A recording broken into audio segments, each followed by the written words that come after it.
ஜெகன், அது ஜேக்கப் சாரோட காரு தானே?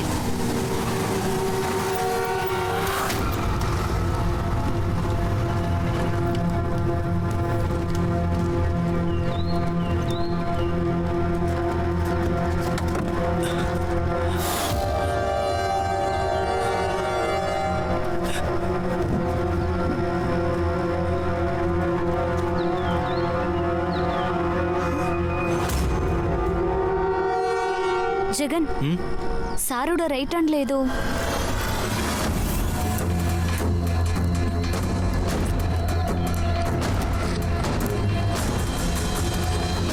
நீங்க இந்த பாடி ஹாஸ்பிட்டலுக்கு கொண்டு போங்க.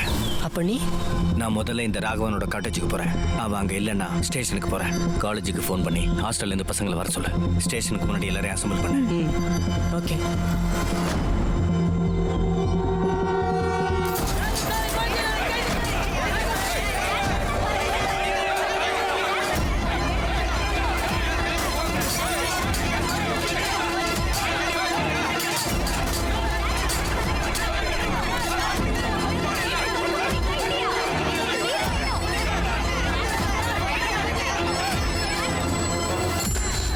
Hello sir. இல்லை சார், இன்னும் வரல. ஒரு வேன் நிறைய ஃபோர்ஸ் மட்டும் இங்கே வந்திருக்கு. ஆமாம் சார், இங்கே பெரிய பிரச்சனை சார். அவங்க உடனே வந்து சேரலன்னா சார், நேற்று ராத்திரி யாரோ ஃபோன் பண்ணி சொன்னாங்க. நானும் டியூட்டியில் இருந்த 2 பேரும் சேர்ந்து தான் ராகவன் சாரோட பாடியை ரெக்கவர் பண்ணோம். ஹாஸ்பிட்டலுக்கு கொண்டு போய் போஸ்ட்மார்ட்டம் வேலையை ஆரம்பிச்சலான்னு நாங்கள் நினச்சிட்டு இருக்கும்போது தான் அங்கே இந்த பசங்க வந்து கலாட்டா பண்ணிட்டாங்க. அப்புறம் ஒரு வழியாக ஆம்புலன்ஸில் ஏற்றி பொள்ளாச்சிக்கு கொண்டு போகிற வழியில் இவங்க ஃபாலோ பண்ணதுனால எங்களால் வேறு எதுவும் பண்ண முடியாமல் பாடியை ஸ்டேஷனுக்கே கொண்டு வந்துட்டோம் சார். சார்,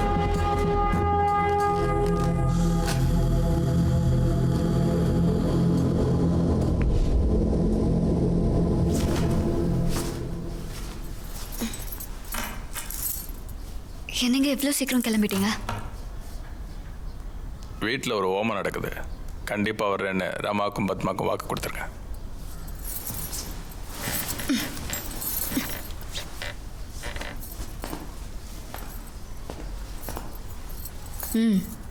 அவங்க ஹோமம் நடத்திலாம் எந்த பிரயோஜனமும் இல்லை. நம்பியாருக்கு ஒரு குழந்தை பிறக்கும்னா அதை நான் தான் பெற்று தருவேன். என் மேலே கோவமா? இல்லை, நேற்று அந்த ஆளை இல்லைன்னா நான் அவனை கொண்டு இருப்பேன். அது எதுக்கு? உன்னை தொட்டதுக்காக.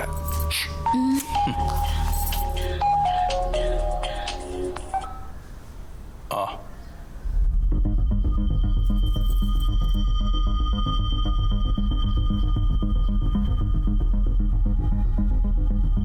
கேரளா கர்நாடகா பார்டர்ல இருக்கிற காளிபுரத்துல மாவோயிஸ்ட் தாக்குதல். காளிபுரம் சர்க்கிள் ராகவன் உட்பட 9 பேர் மரணம். காளிபுரம் கசப்பா circle K Raghavan, Coimbatore range IG Chandrasekaran மகன் அர்ஜுன் சந்திரசேகரன், அவரோட வருங்கால மனைவியான பிரியா மேனனும் 6 சிவில் போலீஸ் ஆபீசர்ஸும் வெடிகுண்டு தாக்குதலால் கொல்லப்பட்டார்கள்.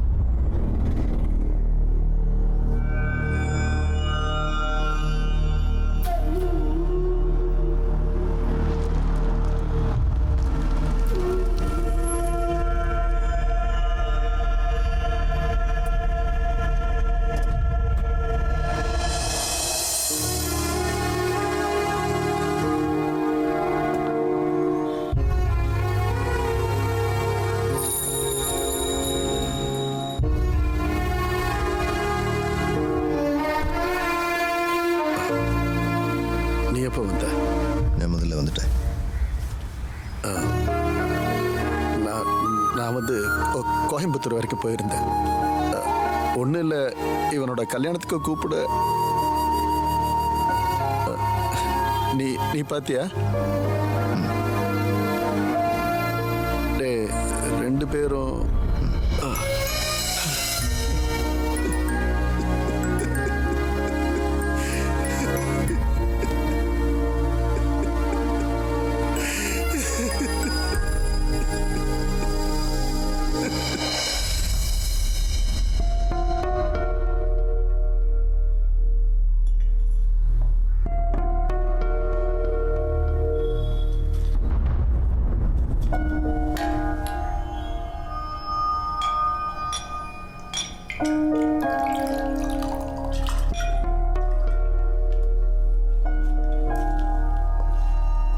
2-3 நாள் கெஞ்சி கூத்தாடினதுக்கு அப்புறம் தான் மினிஸ்டர் பார்க்கவே ஒரு அப்பாயின்மெண்ட் கிடைச்சது.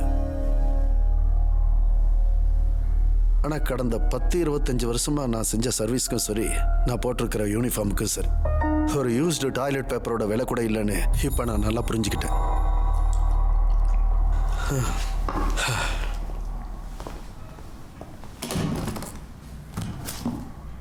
கோயம்புத்தூர் கிரைம் பிரான்ச்சோட ஃபர்ஸ்ட் ரிப்போர்ட் டிஎஸ்பி பிரேம்நாத் நேரடியாக விசாரிச்சது ஆன் மை ரிக்வெஸ்ட்.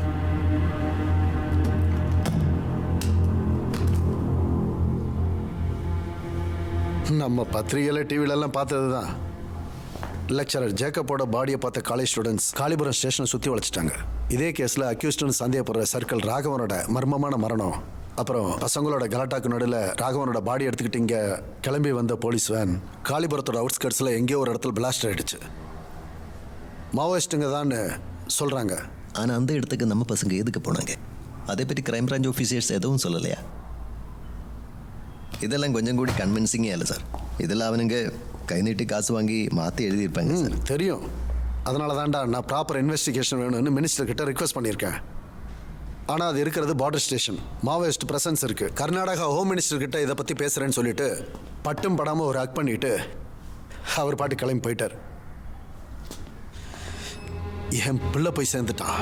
ஆனால் அன்னைக்கு அந்த வேனில் அவன் கூட எரிஞ்ச அந்த 6 போலீஸ்காரங்க இருக்காங்கல்ல, அவங்க குடும்பத்துக்கு அவங்க சர்வீஸ்க்கு ஒரு மினிமம் கமிட்மெண்ட் கூட இந்த ஸ்டேட்டுக்கு இல்லை. எந்த கமிட்மெண்ட்டை பற்றி பேசுறீங்க சார்? அவங்க உச்சா போகும்போது நம்ம வெளியில் காவல் நிற்கணும். சத்ததுக்கு அப்புறம் மானத்தை பார்த்து ஷூட் பண்ணணும் தவிர ஒரு போலீஸினால என்ன பிரயோஜனம்? இந்த கேஸ் என்கொயரி செய்கிறது கவர்மெண்டோட பெர்மிஷன் எனக்கு தேவையில்லை. என் விருப்பப்படி தான் இதுவரைக்கும் வேலை செஞ்சிருக்கேன், இனிமேலும் அப்படிதான். சார் ஒரு வேலை பண்ணுங்க, என்ன ட்ரான்ஸ்ஃபர் பண்ணிடுங்க காணிபுரத்துக்கு. நான் போய் விசாரிக்கிறேன். அது பனிஷ்மெண்ட்டாக கூட கொடுங்க. அப்படி என்னதான் நடந்ததுன்னு தெரிஞ்சுப்போம். போன நம்ம பிள்ளையாச்சே, மந்திரியோட பிள்ளையല്ലേ. ஓர்டர் தரலைனாலும் நான் போவேன். லீவு கிடைக்கல ப்ளீஸ் சார்.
நாயே, இதை நான் அப்ப மீட்டர் ரோடா இப்படி வண்டி ஓட்டுறேன். யாரா நீ?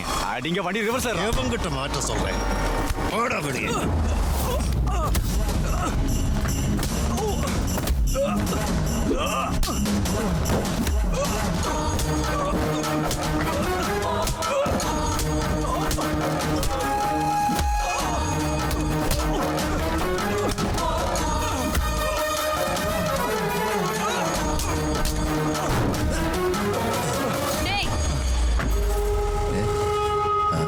சூப்பர் பிகர்டா. அவனை விடு. விட்டுட்டேன். யாரியா நீ? இதுக்கு முன்னாடி நான் உன்னை பார்த்ததே இல்லையே. இதுக்கு முன்னாடி யாரும் காமிக்கல, அதனால யாரும் பார்க்கல. நேரம் வரும்போது சொல்லி அனுப்புறேன். மாமியார் வந்து பாருங்க. கொஞ்சம் அடங்கி நிலடி அம்மாடி. உங்கூட விளையாட எனக்கு இப்ப நேரம் இல்லை, அப்புறமா பார்க்கலாம். வச்சிருக்க சரக்கோட பத்திரமா வீடு போய் சேர வழியை பாரு. புரிந்தா?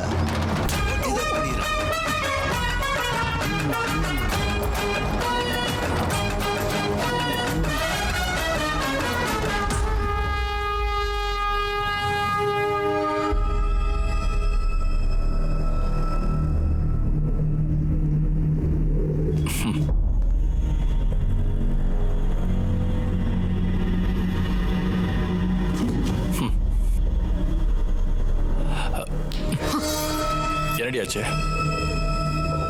உங்ககிட்ட பல தடவை சொல்லியிருக்கேனா, இந்த பொம்பளைங்களோட சேர்ந்து ஊர் சுத்த போகும்போதெல்லாம் செக்யூரிட்டிக்கு 2 பேரை கையோட கூட்டிட்டு போகணும்னு சொல்லியிருக்கேன்ல. இல்லைன்னா நிப்பாட்டிக்கோ. எலெக்ஷன் முடிகிற வரைக்கும் அடங்கி ஒதுங்கி இங்கே இருந்துக்க.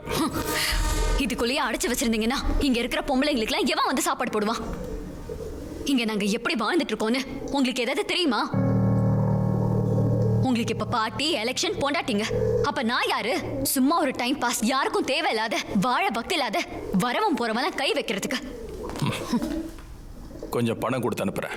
பழனி கிட்ட கொடுத்து விடுறேன்.